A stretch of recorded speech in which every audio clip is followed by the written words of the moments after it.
नमस्कार, स्वागत है आप सभी का। मैं हूं आपके साथ कुमार कुणाल धीरज और आप देख रहे हैं स्टेट लाइव। सबसे पहले बात करेंगे नेपाल की, जहां नेपाल की राजधानी काठमांडू में सोशल मीडिया पर बैन को लेकर शुरू हुआ प्रदर्शन उग्र हो चुका है। प्रदर्शनकारी संसद भवन के भीतर घुस गए और गेट के पास आगजनी कर दी। प्रदर्शनकारियों को रोकने के लिए पहले सुरक्षा बलों ने आंसू गैस के गोले छोड़े, फिर फायरिंग की गई। फायरिंग में 14 से ज्यादा प्रदर्शनकारियों के मारे जाने और 80 से ज्यादा घायल होने की खबर है। काठमांडू शुरू से ही इस प्रदर्शन के जद में रहा और नेपाल के अन्य शहरों में भी अब यह प्रदर्शन फैल चुका है। सरकार ने कर्फ्यू लगाने का ऐलान कर दिया है।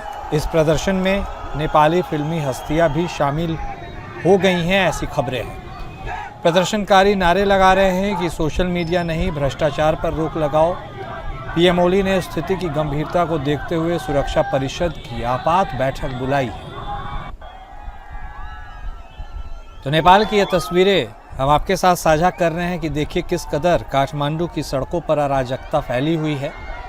ये तमाम युवा चेहरे हैं जो संसद में भी प्रवेश कर गए और उसके बाद वहां पर स्थितियां बेकाबू हो गई। उसके बाद वहां पर सुरक्षा बलों को एक्शन लेना पड़ा है, आंसू गैस के गोले दागे गए हैं।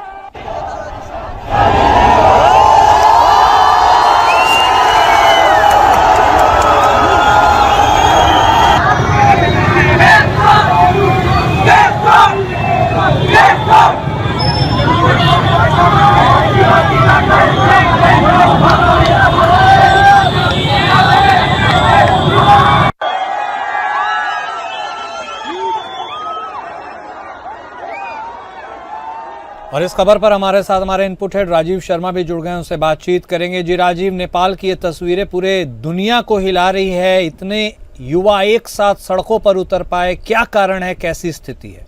देखिए कुणाल, ये जो विरोध प्रदर्शन चालू हुआ था, ये तो सोशल मीडिया पर जो बैन लगाया है उसको लेकर इशू हुआ था, लेकिन अब इसमें भ्रष्टाचार और सरकार की नाकामी को भी जोड़ दिया गया है। और कई सारे जो नेपाली फिल्मी हस्तियां हैं वो भी इसमें जुड़ चुकी हैं और ये बहुत उग्र रूप ले रहा है। और सबसे बड़ी परेशानी ये है कि ये जो प्रदर्शनकारी हैं, इनका कोई एक नेता अभी तक नहीं है, इसलिए सरकार ये नहीं समझ पा रही है कि इससे बात की जाए। और ये इतना उग्र प्रदर्शन हो चुका है कि अब तक 14 लोगों के मारे जाने की खबर है और 80 से ज्यादा घायल हैं।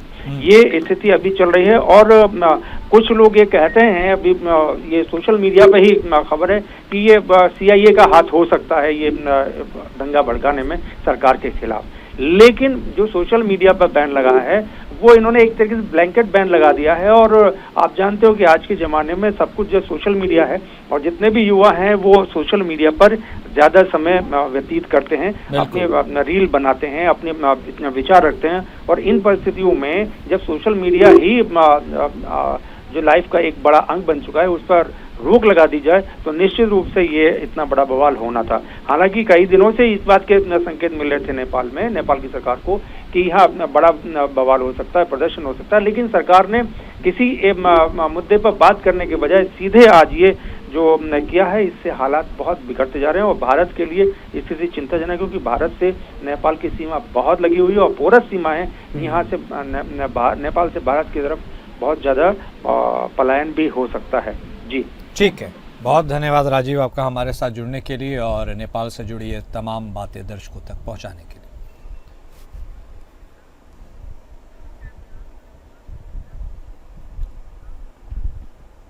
और अब बात बिहार की, जहां बिहार के मुख्यमंत्री नीतीश कुमार ने आंगनबाड़ी सेविकाओं और सहायिकाओं का मानदेय बढ़ाने का ऐलान किया है। अब आंगनबाड़ी सेविकाओं को 7,000 रुपये की जगह 9,000 रुपये और सहायिकाओं को 4,000 रुपये की जगह 4,500 रुपये मानदेय मिलेगा।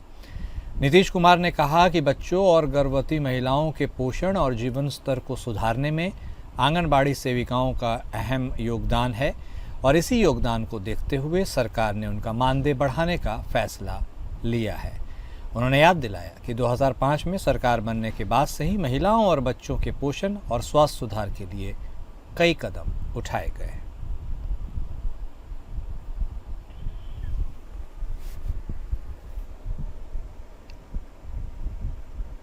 जनसुराज पार्टी ने किशनगंज के मदरसा अंजुमन इस्लामिया मैदान में बिहार बदलाव इजलास का आयोजन किया है। इजलास को संबोधित करने के बाद जनसुराज के सूत्रधार प्रशांत किशोर ने पत्रकारों से बातचीत करते हुए राजद और महागठबंधन पर हमला किया।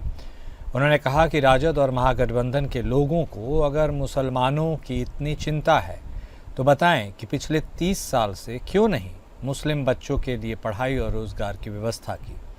किशनगंज में कितने स्कूल और यूनिवर्सिटीज़ बनवा दिए। उन्होंने सिर्फ बीजेपी का डर दिखाकर मुसलमानों का वोट लिया।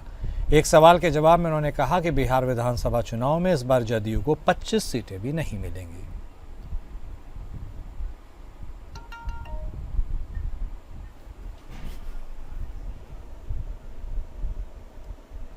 भारतीय पुरुष हॉकी टीम ने रविवार को राजगीर स्पोर्ट्स कॉम्प्लेक्स में कोरिया को 4-1 से हराकर हीरो एशिया कप का खिताब अपने नाम किया। स्टेडियम दर्शकों से खचाखच भरा हुआ था और स्थानीय लोग टीम को जोरदार समर्थन देने के लिए पहुंचे थे। इस जीत के साथ भारत ने एशिया में अपनी सत्ताधारी स्थिति वापस हासिल कर ली है। 8 वर्षों का इंतजार समाप्त किया है। साथ ही भारत ने नीदरलैंड और बेल्जियम में होने वाले FIH पुरुष हॉकी विश्व कप 2026 के लिए क्वालिफाई भी कर लिया है। भारत ने आखिरी बार 2017 में ढाका में एशिया कप जीता था।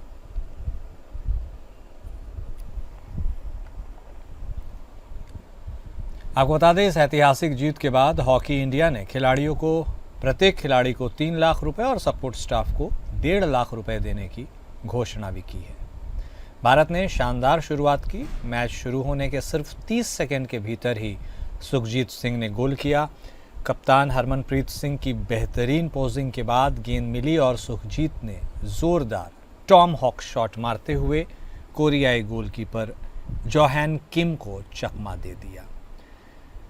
इस अवसर पर मनीष सिंह द्वारा गोल पर भी शॉट लगाया गया थोड़ी देर बाद और कोरियाई डिफेंडर द्वारा स्टिक से रोके जाने पर यह मिला था पेनाल्टी, लेकिन यह मौका गंवा दिया गया और युवराज सिंह का प्रयास जोहान ने रोक लिया।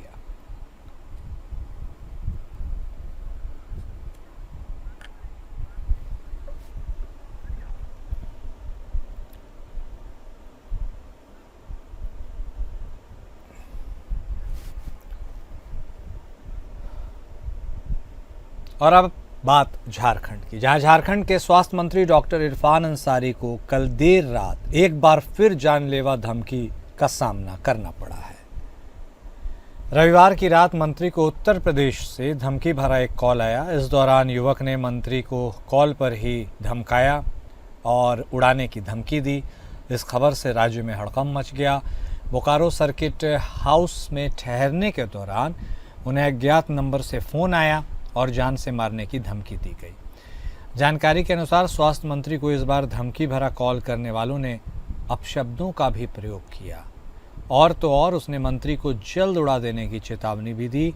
एक रिपोर्ट के मुताबिक इरफान अंसारी ने खुद ये बताया कि कॉल उत्तर प्रदेश से आया था और सिम कार्ड नैना सिंह के नाम से रजिस्टर्ड है।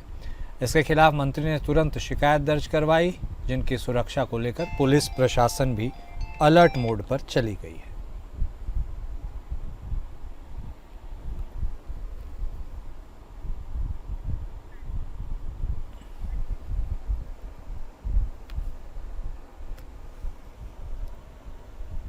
बीजेपी के प्रदेश अध्यक्ष नेता प्रतिपक्ष बाबूलाल मरांडी ने आज रांची स्थित पार्टी कार्यालय में प्रेस वार्ता के दौरान हेमंत सरकार पर गड़बड़ी करने का आरोप लगाया है। आरोप लगाते हुए उन्होंने हेमंत सरकार पर जमकर निशाना भी साधा है। उन्होंने पीएम मोदी के गुणगान भी किए। मौके पर मुख्यमंत्री सोरेन को घेरते हुए मरांडी ने कहा कि राज्य में हो रही डीएमएफटी फंड की लूट में राज्य के मुख्यमंत्री की भी संलिप्तता है। बिना मुख्यमंत्री के सहमति से इतनी बड़ी लूट संभव ही नहीं है। इसके साथ ही अधिकारियों को डीएमएफटी फंड की लूट में लगाकर करोड़ों रुपयों की लूट के मामले की जांच सीबीआई से कराने की भी उन्होंने मांग की।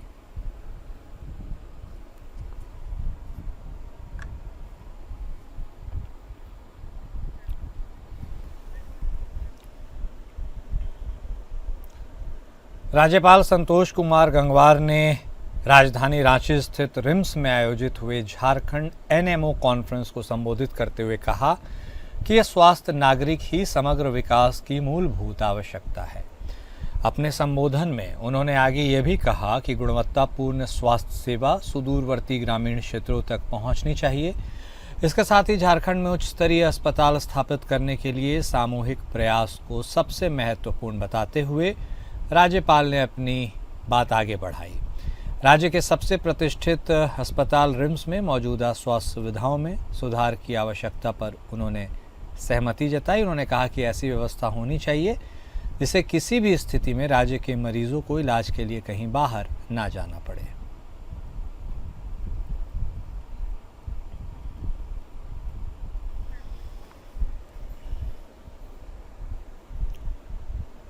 वहीं चतरा जिले में अवैध AK-47 आग्नेयास्त्र का गोली बिक्री के मामले में कार्रवाई के दौरान पुलिस को बड़ी कामयाबी मिली है। जिला के पुलिस अधीक्षक सुमित कुमार अग्रवाल को मिली गुप्त सूचना के अनुसार हंटरगंज थाना क्षेत्र के कुसमाही लेंजवा रोड में 2 व्यक्ति मोटरसाइकिल से अवैध AK-47 की गोली बिक्री करने के लिए बिहार से झारखंड आ रहे थे। सूचना का सत्यापन किया गया। आवश्यक कार्रवाई के लिए अनुमंडल पुलिस पदाधिकारी को इसका नेतृत्व दिया गया। छापेमारी दल के द्वारा कोसमाही लेंजवा रोड के पास एक मोटरसाइकिल पर सवार 2 व्यक्तियों को पकड़ा गया। चेकिंग के दौरान उनके पास से अवैध 393 चक्र AK-47 हथियार की गोली, मोबाइल और मोटरसाइकिल जब्त किया गया। एक अभियुक्त को भी गिरफ्तार कर लिया गया है। इस संदर्भ में हंटरगंज थाना में आर्म्स एक्ट के तहत मामला भी दर्ज किया गया है।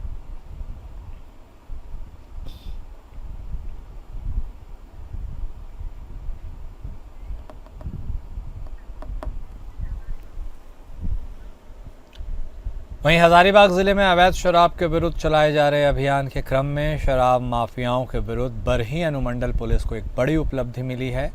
पुलिस अधीक्षक अंजनी अंजन के निर्देश के अनुसार अनुमंडल पुलिस पदाधिकारी बरही के नेतृत्व में छापेमारी टीम का गठन किया गया। इस दल में पुलिस निरीक्षक भी शामिल हुए। इस छापेमारी दल ने JCB मशीनों के साथ भगर, भंडार और परसातारी के जंगली क्षेत्रों में पहुंचकर अवैध रूप से बने शराब भट्टियों को ध्वस्त किया। इस कार्रवाई के दौरान लगभग 12 अवैध शराब भट्टी, सैकड़ों किलो जावा महुआ, 5000 लीटर महुआ शराब, 500 ड्रम एल्यूमिनियम के डेगचा तथा शराब बनाने के लिए अन्य उपकरणों को भी नष्ट किया गया।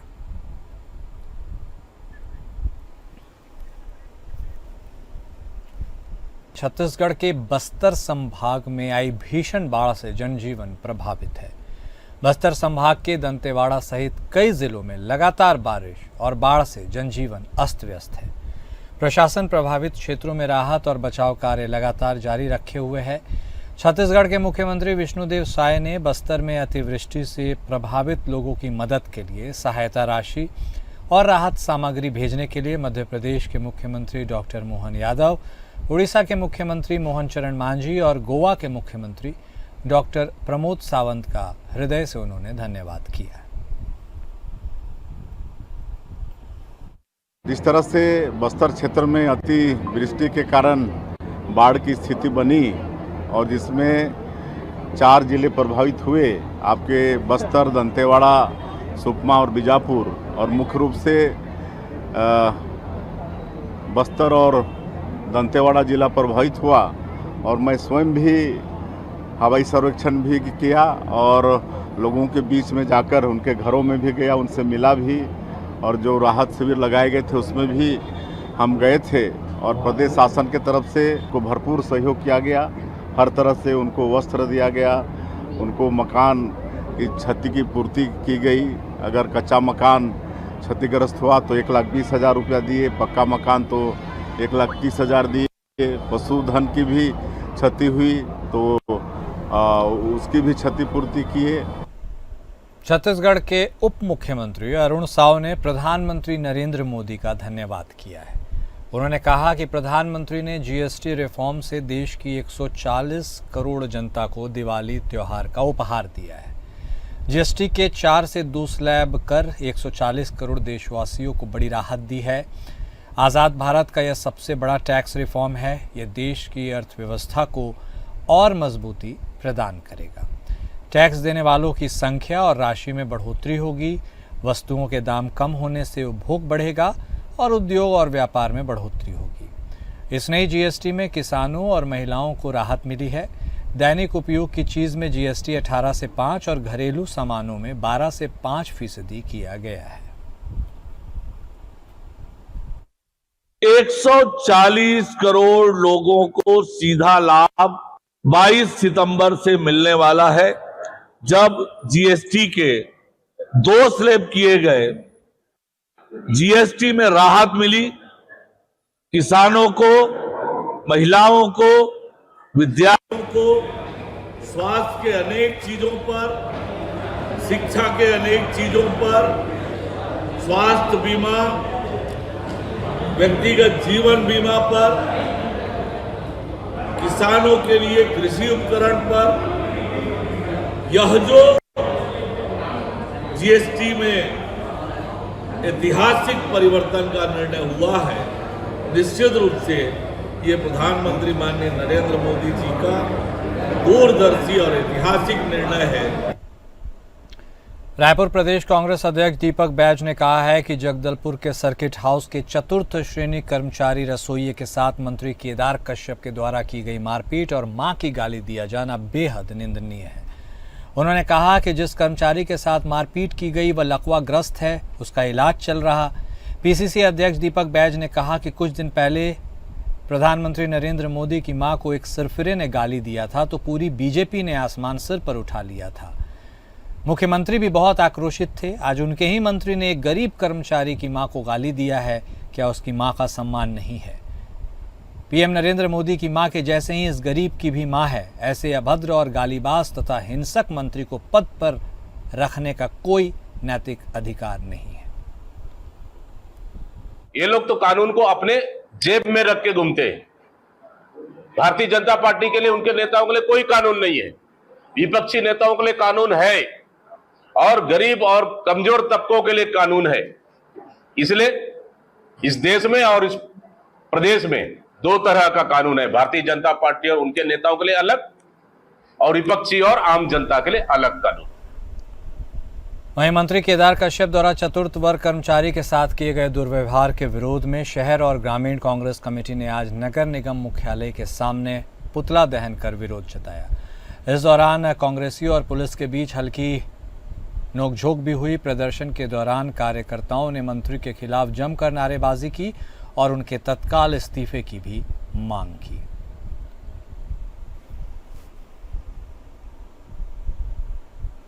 भारतीय जनता पार्टी और उनके नेता सातवें आसमान पर काम कर रहे हैं।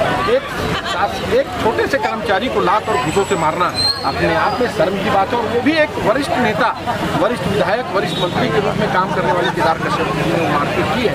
स्वयं उस कर्मचारी ने प्रदेश कांग्रेस कमेटी के अध्यक्ष दीपक बैजू को फोन पर इस बात की जानकारी दी है। कांग्रेस पार्टी जिस भी व्यक्ति के साथ अन्याय होगा, भारतीय जनता पार्टी की ये तानाशाही, ये दादागिरी, ये गुंडागर्दी नहीं चलेगी, ये मारपीट, गाली गलौज नहीं चलेगी। इसको लेकर सड़क की लड़ाई कांग्रेस पार्टी लड़ रही है। आज शहर जिला कांग्रेस कमेटी के नेतृत्व में हम लोगों ने पुतला दहन किया है। आने वाले दिन में इसको बृहत किया जाएगा। महासमुंद जिले के तुमगांव थाना क्षेत्र में रविवार को एक बार फिर महिलाओं और ग्रामीणों ने देह व्यापार के खिलाफ मोर्चा खोला। नेशनल हाईवे 53 किराने स्थित एक मकान से ग्रामीणों ने देह व्यापार के संदेह में 4 संदिग्ध महिलाओं को पकड़ा और पुलिस के हवाले कर दिया। ग्रामीणों ने घर की तलाशी भी ली, जहां से आपत्तिजनक सामान भी बरामद हुआ है। इन सभी सामानों को भी पुलिस को सौंप दिया गया। ग्रामीणों का आरोप है कि यह मकान जिस महिला का है उस पर पहले से ही देह व्यापार में शामिल होने के आरोप लगे हैं। पुलिस उसे पहले भी गिरफ्तार कर चुकी है।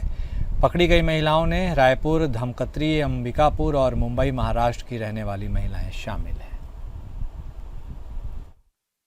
एक महिला धमतरी, एक अंबिकापुर ऐसे होने के संबंध में मुझे जानकारी प्राप्त हुई है। अभी सभी से किन परिस्थितियों में आई हैं, कैसे आई हैं, किस कारण से आई हैं इत्यादि के संबंध में अभी पूछताछ की जा रही है महिला अधिकारियों द्वारा। पूछताछ में जो भी तथ्य स्पष्ट होते हैं उसके अनुसार आवश्यक है। छत्तीसगढ़ की राजधानी रायपुर के यशवंत अस्पताल में इलाज में लापरवाही का बड़ा मामला सामने आया है। परिजनों ने आरोप लगाया है कि यदि अस्पताल प्रबंधन सहयोग करता तो उनकी बेटी की जान बचाई जा सकती थी। मृतका की मां का कहना है कि 40,000 रुपये जमा करने के बाद भी पेशेंट को दूसरे अस्पताल रेफर नहीं किया गया। इलाज में देरी की वजह से उनकी बेटी की मौत हो गई। बता दें कि 28 वर्षीय नेहा को 1 सितंबर 2025 को कमर दर्द की शिकायत पर यशवंत अस्पताल में भर्ती कराया गया था। युवती की मौत के बाद परिजन अस्पताल परिसर में बिलखते रहे। फिलहाल परिजनों ने सीएमएचओ से शिकायत कर निष्पक्ष जांच की मांग की है। बेटी को एक दिन का बीमारी में कमर में दर्द हुआ है तो जसमन हॉस्पिटल को ला के मैं भर्ती करी हूँ।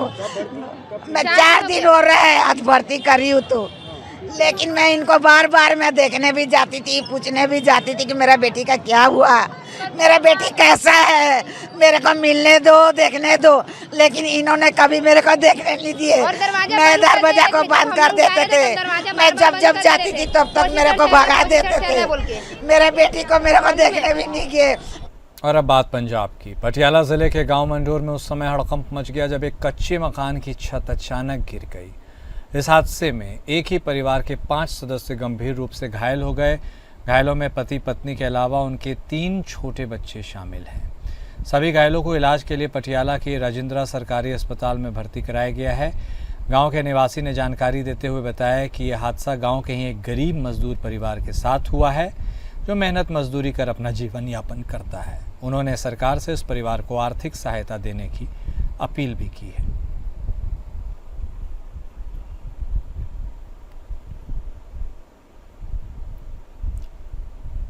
मोगा जिला के गांव बहोना में आज एक बड़ा विवाद सामने आया जब गांव के साबका सरपंच बलराज सिंह ने गुस्से में आकर गांव की पानी की टंकी पर चढ़कर पेट्रोल की बोतल हाथ में ले ली। जानकारी के अनुसार बलराज सिंह का कहना है कि उन्होंने साल 2022 में नरेगा स्कीम के तहत गांव में लगभग 3 लाख रुपए के विकास कार्य करवाए थे, लेकिन 3 साल बीत जाने के बाद भी उन्हें उस काम की ग्रांट यानी भुगतान नहीं मिली।